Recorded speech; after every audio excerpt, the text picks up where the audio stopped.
मुसळधार पावसामुळे गोसेखुर्द धरणाचे दरवाजे उघडण्याची वेळ का आली? भंडाऱ्यात पूरस्थितीचा धोका निर्माण झाला आहे का? प्रशासनाने अचानक धरणातून पाण्याचा विसर्ग का वाढवला आणि नागरिकांनी आता कोणती खबरदारी घ्यायला हवी आहे? जाणून घेऊया याबाबत सविस्तर.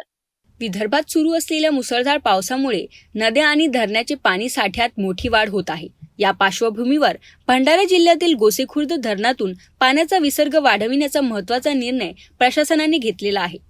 सततच्या पावसामुळे धरणाच्या पाणलोट क्षेत्रात मोठ्या प्रमाणात पाण्याची आवक सुरू आहे. यामुळे धरणाची सुरक्षित पातळी कायम राखण्यासाठी प्रशासनाने धरणाचे दरवाजे अर्धा मीटरने उघडले आहेत. सध्या गोसेखुर्द धरणातून सुमारे 80,572 क्युसेक प्रति सेकंड इतका पाण्याचा विसर्ग केला जात आहे. दरम्यान गोंदिया जिल्ह्यातील धापेवाडा आणि पुजारी टोला धरणामधूनही पाण्याचा विसर्ग वाढविण्यात आला आहे. या सर्व धरणांमधून सोडल्या जाणाऱ्या पाण्यामुळे नदी पात्रातील पाणी पातळी वाढण्याची शक्यता आहे. मात्र प्रशासनाचे म्हणणे आहे की ही कारवाई पूरस्थिती निर्माण करण्यासाठी नव्हे तर संभाव्य धोका टाळण्यासाठी करण्यात येत आहे. वेळेवर नियंत्रित पद्धतीने पाण्याचा विसर्ग केल्यास धरणावरील ताण कमी होतो आणि अचानक मोठ्या प्रमाणात पाणी साठण्याची गरज राहत नाही. याच कारणामुळे प्रशासन परिस्थितीवर सातत्याने लक्ष ठेवून आहे.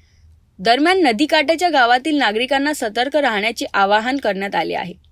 सखल भागातील नागरिकांनी प्रशासनाच्या सूचनेचे पालन करावे, नदीपात्रात जाणे टाळावे आणि अफवांवर विश्वास ठेवू नये असे आवाहनही करण्यात येत आहे. हवामान विभागाकडून पुढील काळातही पावसाचा अंदाज व्यक्त करण्यात आला आहे. एक गोष्ट मात्र निश्चित आहे, मुसळधार पावसाच्या काळात प्रशासनाकडून वेळेवर घेतलेले निर्णय आणि नागरिकांची सतर्कता या दोन्ही गोष्टी तितक्याच महत्त्वाच्या आहेत.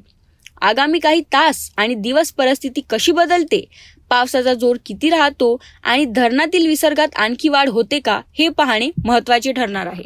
आता तुम्हाला काय वाटतं? धरण परिसर आणि नदीकाठच्या भागात नागरिकांनी आणखी कोणती खबरदारी घ्यायला हवी आहे?